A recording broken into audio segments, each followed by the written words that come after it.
Salut à tous, cette vidéo qui est un message aux gilets jaunes. Surtout, ne vous laissez pas diviser. Vous êtes en train de gagner, ne vous laissez pas diviser par les réseaux maçonniques, suprémacistes et par ce que l'État, enfin ce qui reste de l'État, entre guillemets français, est en train d'essayer de faire. Je voudrais simplement, par rapport à ce qui s'est passé hier soir, à savoir l'attentat à Strasbourg, rappeler certaines choses. Ensuite, chacun, évidemment, le comprendra comme il le souhaite.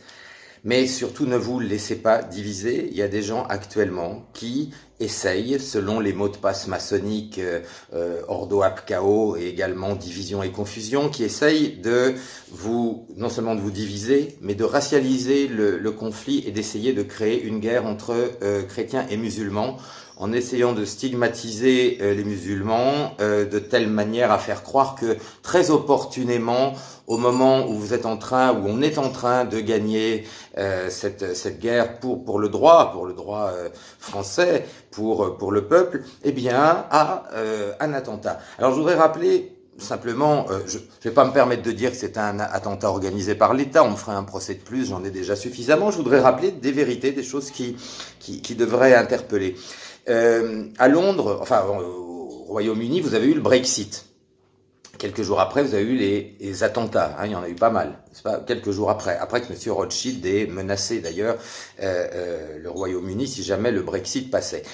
Je rappelle que quelques jours avant Charlie Hebdo, enfin avant le massacre de Charlie Hebdo, eh bien, on n'en parle pas beaucoup, mais il y avait eu une décision qui devait passer à l'Assemblée nationale sur le boycott des produits des colonies israéliennes. Même pas le boycott des produits israéliens, mais le boycott des produits venant des colonies israéliennes. Voilà, on a eu Charlie derrière. Je tiens à rappeler, pour ceux qui ne le savent pas, et il faut que vous alliez vérifier, parce qu'il faut bien savoir qui est l'ennemi, que M. Netanyahou avait menacé la France d'un bain de sang. Si cette loi passait, etc., etc. On a eu Charlie. On a eu aussi, évidemment, le Bataclan, alors que quelques jours auparavant, il y avait eu une proposition de loi pour les droits des Palestiniens. Paf, on a le Bataclan. Évidemment, on nous dit les musulmans, puis ils sont tellement gentils qu'ils laissent leur carte d'identité ou leur papier sur la voiture pour aider la police. Enfin bon, je pense que quand même les Français se réveillent, n'est-ce pas? Ce que je voudrais dire d'abord, c'est que Daesh, c'est ISIS. ISIS, c'est Israel Secret Intelligence Service. Voilà. Il faut le savoir. Alors, ceux qui me diraient ce que vous dites, c'est terrible, c'est diffamatoire. Non, pas du tout. Moi, je vais me servir de mon joker. Je vais vous dire d'aller écouter un rabbin. Alors, on va pas me traiter d'antisémite encore. Allez écouter les vidéos du Rav von Shaya.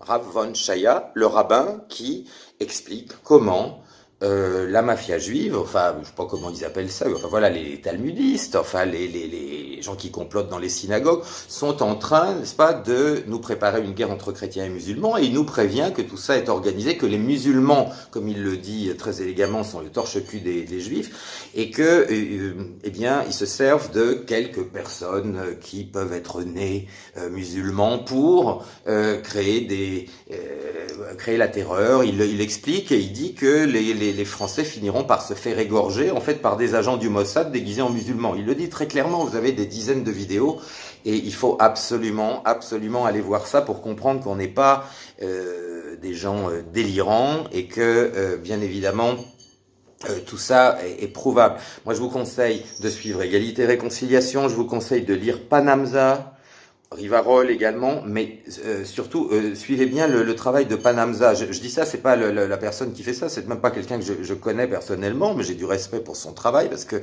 c'est lui qui a fait une enquête absolument remarquable sur les incohérences, on va dire, du 13 novembre, du Bataclan, etc.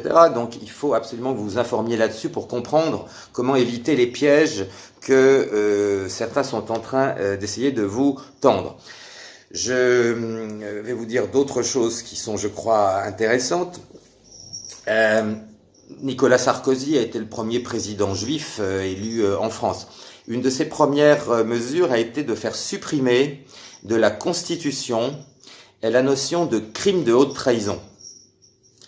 Je pense que c'est compréhensible ce que je dis, le crime de haute trahison. Ce qui veut dire que, bon, il a pu se permettre de commettre un grand nombre de crimes de haute trahison sans être inquiété. C'est bien pour ça qu'il l'a fait supprimer de la Constitution, ce qui est totalement impensable, parce qu'un président ne doit pas pouvoir toucher à la Constitution. Voilà, la Constitution, c'est la Constitution. Le problème, c'est que vous avez aussi Monsieur Laurent Fabius, Monsieur Laurent Fabius, qui est pas catholique non plus, hein, il n'est pas musulman non plus, et qui...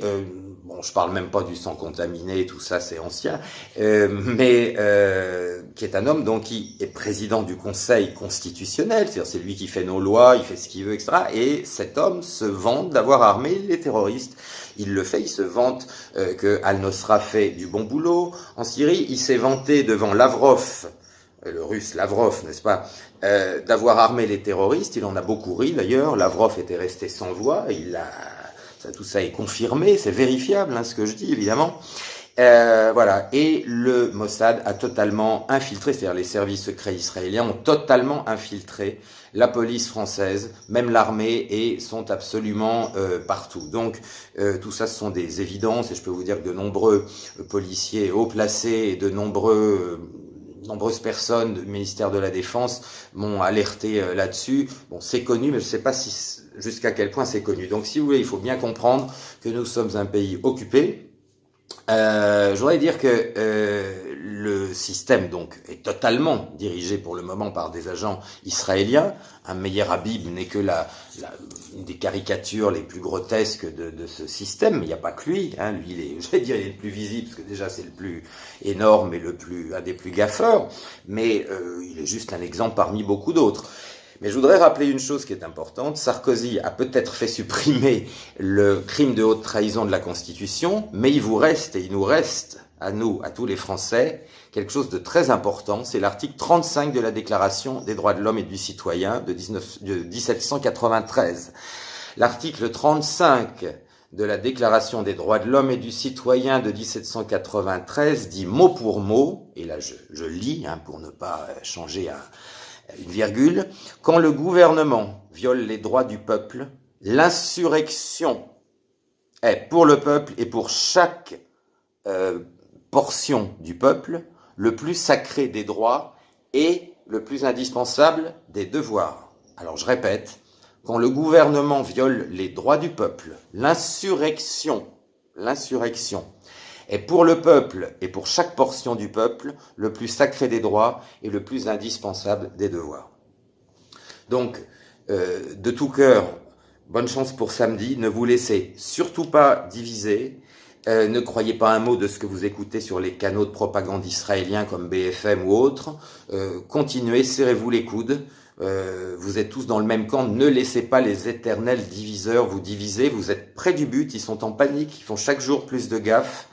Et je suis sûr que on peut gagner. Mais il faut savoir où est l'ennemi. Je pense que, j'espère en tout cas que cette vidéo vous aura aidé à comprendre comment on peut arriver à aller plus loin sans se laisser diviser par des gens qui essayent de nous monter les uns contre les autres. Tout ça, ce sont des faits. Tout ce que j'ai dit est totalement vérifiable.